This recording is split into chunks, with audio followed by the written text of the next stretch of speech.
game and went to bed. They won. Yeah, I'll give them to you Friday. I don't want to cheat you out of this. I know there's suspense involved in this. I understand. So I'll hammer them out if I have to get up early on Friday morning to do it. Don't push yourself. I know you don't want me to really crazy. Speaking of, I got my beta blocker. No, I just did. It's good to wash a beta blocker down with caffeinated coffee. That's it. My doctor would love me for that. I make such wise decisions. Yeah, so I'll have them back to you Friday. So I want to take a vote. We'll do a simple majority on this one, because I couldn't care less what the outcome of this vote is. The last day of regularly scheduled classes is Wednesday, the 3rd of May. Based on what I'm looking at and when we're going to cover material, I mean, we got to finish some blood stuff today, then it's reproductive system, and then we do a brief little blurb on the digestive system. And we're going to spend a little lecture time, a little lab time. We'll have all that covered, no problem. So I couldn't care less. If exam number 7 is going to be blood and reproductive. The little bit that we do on digestive, I just throw it on as a small section on the final, and the rest of the final is cumulative. So would you prefer to have the exam number 7 on Monday, May the 1st, or Wednesday, May the 3rd? If we have it on the 1st, then on the 3rd, if there's any odds and ends on digestive, we'll finish it and review. If we have it on the 3rd, then we would do the opposite on the opposite day. I don't know if you'd rather have it, if you have some other final exam on Thursday, do you want to have an exam in this class on Wednesday, or would you rather have it spaced out, or do you want to just have as much time as possible to study for it and make it Wednesday? I couldn't care less whether it's the 1st or the 3rd. It's going to be one of those 2 days. So, simple majority. How many want the exam number 7 in class to be on Monday, May 1st?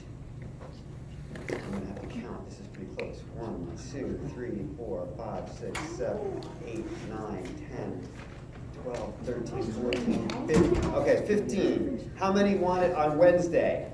1, 2, 3, 4, 5, 6, 7. Sorry, Monday 1. If you wanted it Wednesday, I'm sorry. Like I said, I couldn't care less. We'll have it be on Monday, May 1st, exam number 7.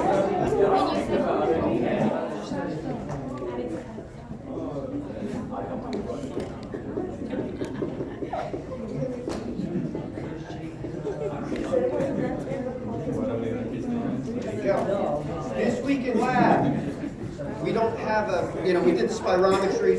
I'll wrap up spirometry with you because now both sections have done it and we have the full set of data. So I'll hand you the table that, or I'll email it, whatever. I'll email it to you and hand it to you. That way, if I email it, then you don't have to type it all yourself. I guess that's probably easier. But we'll wrap up the details on spirometry. I'll talk about how to write a lab report about it. It's not going to be all that taxing. You can turn the lab report in the day of the final. You can get it done ahead of time if you want. I'd probably do that if I were you. Then you'd have to do it during finals week, but whatever. So we'll do that this week. The new anatomy stuff is reproductive anatomy. We've got the plastic models and all. And what I'll do, even though it's not scheduled until the following week, I'll also go over the digestive system anatomy with you so that it's all out of the way. Anything that'll be on the lab exam, you'll have seen it by this week. And then you can go to open lab, or you can pace yourself studying. You know exactly what stuff is going to be on. I'll give you a list even on Friday or Thursday or Friday, whatever day you like. And then we'll have like a couple of weeks to prepare for that. The other thing, I'll steal a little bit of lab time this week for lecture, because as we're going over reproductive system, it kind of helps to see some of the background. I'll talk a little bit about the genetics of gender determination, a little bit of early development of the reproductive system embryologically, etc. Yes? So you can give us a list like you did with the exam one with everything? Yes, exactly, except I won't accidentally leave anything off this one. I left the whole heart thing off the last one, but I told you that, so you know. Yeah, it's going to be reproductive. We had a couple respiratory starts, diaphragm, trachea, how much respiratory was on it, not much. So mostly reproductive and digestive. Along with the digestive, we use these torso plastic models. Along with that, there's a couple directional terms, anatomical terms, you know, proximal, distal, superior, inferior, things like that, that go along with that. So, pretty straightforward, same style. Okay, we're all good? Yes? The final, I don't have it in front of me. It's on the syllabus. I can look it up for you, but I don't have it committed to memory, but do you have, Yeah, it says Monday, May 8th. Monday, May 8th, there we go. Is it at 8 o'clock? And it's in this room, I think, right? They try to put them in the same room, sometimes it doesn't work. Okay, so 8 o'clock. It won't take 2.5 hours. We have 2.5 hours blocked out because it's a block final. It's maybe 1.5 times the size of a regular exam, you know? So if it takes you, I mean, you can have as much time as you want within the 2.5 hour block, but nobody's gonna need 2.5 hours to take that exam. It's just How many questions are on? I don't know, I haven't made it yet, but was that? Are there gonna be paragraphs? You should put more math. Probably not, because I have to grade them fast enough to turn them over for final exams that I probably don't have time. If I gave paragraphs on all my finals, I would never be able to finish grading them in time. So it's more objective, more multiple choice matching than anything.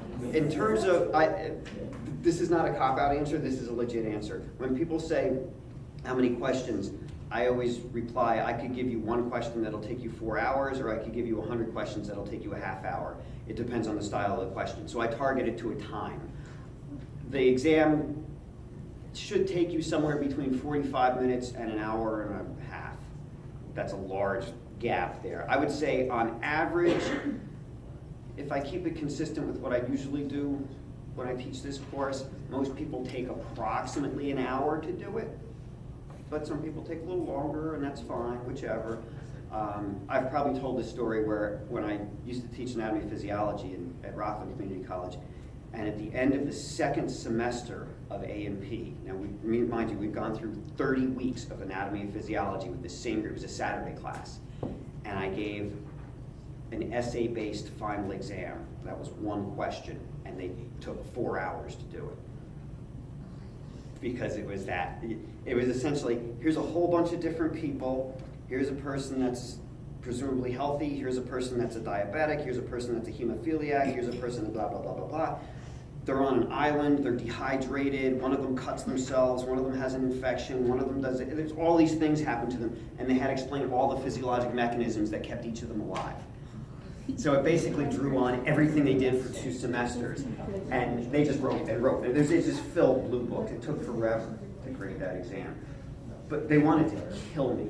But then at the end, they're like, wow, we really learned a lot. And I'm like, yeah, that was the point.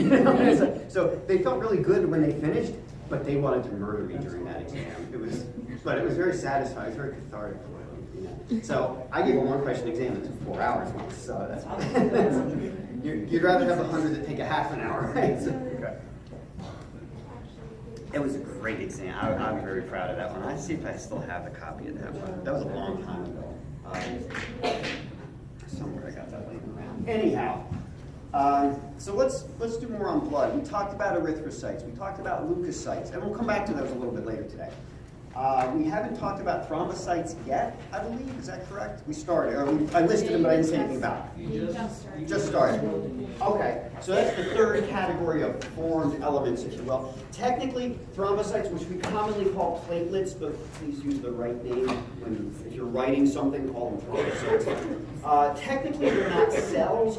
They're objects that are specifically built in a very specific way. That's why they're called formed elements.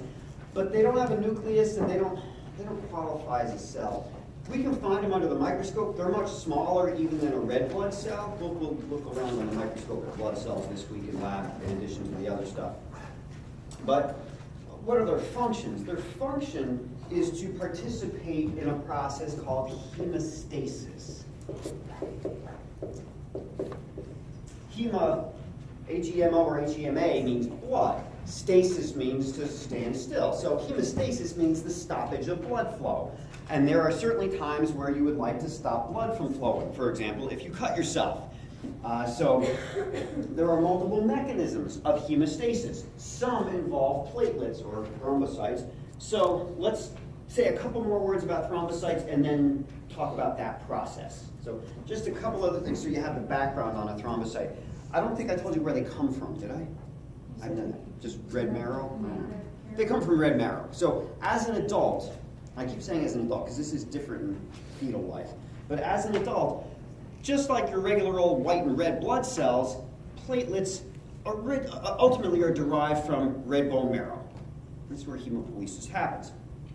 To get slightly more detailed, there is a cell type found in your red bone marrow called a megakaryocyte. So this is not in your circulation, at least it shouldn't be. That's in your red bone marrow. Megakaryocytes have a nucleus. The karyo means nucleus. Mega means big. They have a big nucleus. They mature and in kind of an organized way break themselves apart, dismantle themselves. It's something, it's not apoptosis because you're not looking at cell death ultimately, but it's akin to that in that there's an organized process by which these cells kind of carve themselves up into small membrane-bound functional units called thrombocytes, and then those thrombocytes enter the circulation. In other words, these are the source of the thrombocytes. These are the immediate precursor to a thrombocyte. And the thrombocytes wind up in the blood, in the circulation, so that's where they come from. What do they do? Well, let's tell a story over here, and part of the story will involve thrombocytes.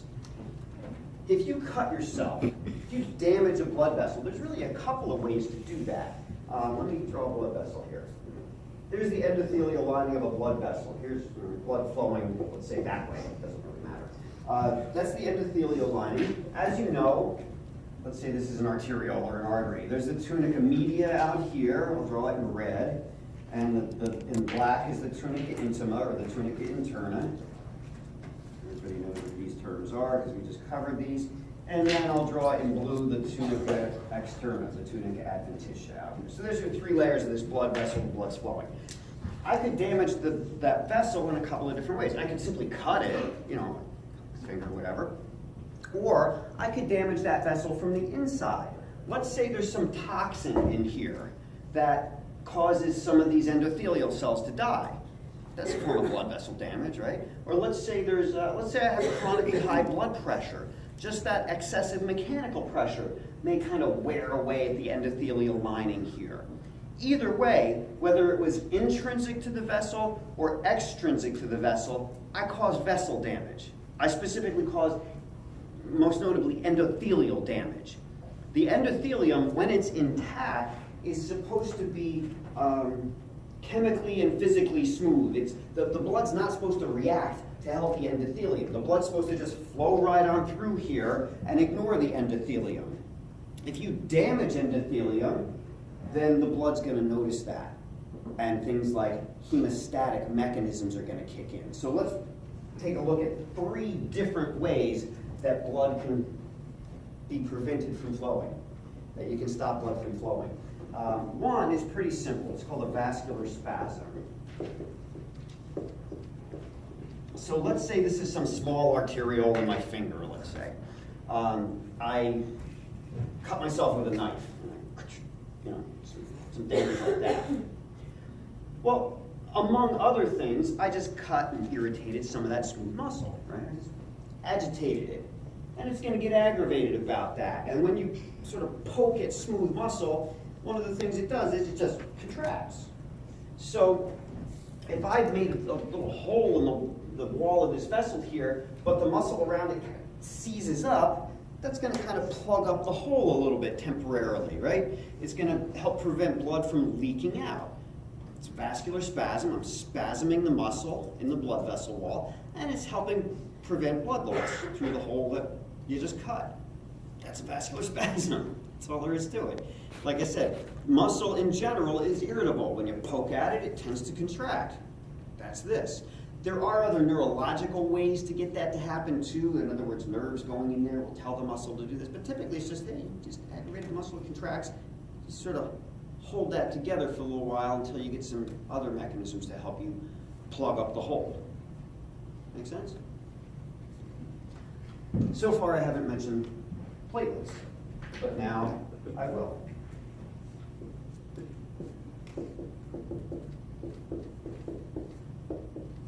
Structure or notion of a platelet plug. Besides what I just said, besides the vascular spasm, if I cut some vessel in my finger here, this will also be enacted. This mechanism that I'm about to describe will also kick in. So here's what's going to happen. You've got platelets, thrombocytes floating around in here all the time. But in their inactivated state, they don't stick to each other. They're not supposed to. So now don't take this shape literally. This is purely for cartoon purposes. Let's say that's what the platelet looks like, and they're not really that shape, but pretend they are. Let's say they just look like this, and they're floating around, and there's other blood cells and things in there too. But you got these platelets, they're just floating around minding their own business. But when there's damage to endothelium specifically, when there's damage here, and when you can see the underside here, when you can see the collagen and the muscle and other stuff here, that all changes. Because the damaged endothelium is going to release a series of chemicals, and the exposed collagen underneath, the collagen's mixed in with the underlying tissue there, that exposed collagen is also going to be a chemical signal for these platelets to literally change in shape. They're going to change in such a way, and again, this is cartoonish, so don't take this too literally. They're going to change in such a way that they can interlock with each other, almost like puzzle pieces, because now they fit together. So there's chemical and mechanical changes that are going to go on that allow these platelets to kind of snap together spontaneously like that. And if they do that right here, they're going to plug up the hole. So you get what's called platelet aggregation. And it's just going to happen locally, hopefully. It's going to happen where the damage was. So I've got to erase that and draw it smaller now. It's going to happen, wherever the cut was. It's not going to happen way over here somewhere. If I cut my finger, I shouldn't have platelets aggregating in my foot. And it makes sense. Okay, the platelets stick together. They kind of form a physical barrier to help prevent blood from leaking out. It's a platelet plug. Make sense? So they're sitting there waiting to do this. All they need is the chemical signals to trigger them to do this. The chemical signals would include things like endothelial damage. For example, I cut myself. Now, if I have chronically high blood pressure, or if I am constantly exposed to chemicals that cause endothelial damage, like say cigarette smoke, I'm going to get endothelial damage for reasons that have nothing to do with me cutting myself. Am I going to form platelet plugs there? Probably, yeah. Am I actually going to bleed to death? No, I haven't actually cut myself, but my platelets don't know that. They think there's damage to a blood vessel. There is damage to a blood vessel, but they think I'm going to bleed to death, so platelets aggregate there. But all that does is block the vessel. And now I have platelet plugs blocking the vessel, making the vessel less conductive, and that's why things like chronic elevated blood pressure and cigarette smoking and lots of other things are contributors to things like heart attack risk. It's one of the reasons why they are, because you tend to have platelets aggregate inappropriately. It's endothelial damage, but not because you cut yourself. It's endothelial damage from the inside, and why doesn't know the difference? You slap some platelet plugs in there. So if you tend to, some people are genetically predisposed to having their platelets be too sticky. They are a little too anxious to form platelet plugs. And if that's the case, and if that's who you are, and that it's determined that that is putting you at a higher risk for stroke or heart attack or something, then you're on some sort of platelet inhibitor like Plavix or whatever. I just took the Plavix 20 minutes ago. There are drugs that will help prevent that. There are, good old aspirin and ibuprofen are platelet inhibitors. They inhibit platelet plug formation. If you take a lot of aspirin and you cut yourself, you're going to bleed more than if you weren't taking a lot of aspirin. That's why. That's part of why. There's other reasons too. Okay. So that may be good enough, but you probably need additional help. So the vascular spasm helps you from bleeding there. Let's go back to the idea of, hey, I cut myself, right? The vascular spasm helps. The platelet plug helps. But there's still a decent amount of pressure in this vessel. You might like additional help on top of all that to sort of secure this area and prevent that hole from bursting open and leaking blood. In other words, you would like to figure out how to produce a thrombus, which is the correct term for a blood clot. So let's look at clotting mechanisms for just a second here. If you take physiology next year, they'll go through a long, arduous story about how clots are formed, and there's like a dozen different proteins that are ultimately involved in the formation of a clot. I'm going to distill it down to the last three. Realize there are other proteins that I'm not naming that also have a hand in what I'm about to show you, but I'm just going to cut to the chase. So, first thing to describe is really something that I said earlier today. You can damage this blood vessel, this endothelium, in an either intrinsic manner or an extrinsic manner. I will write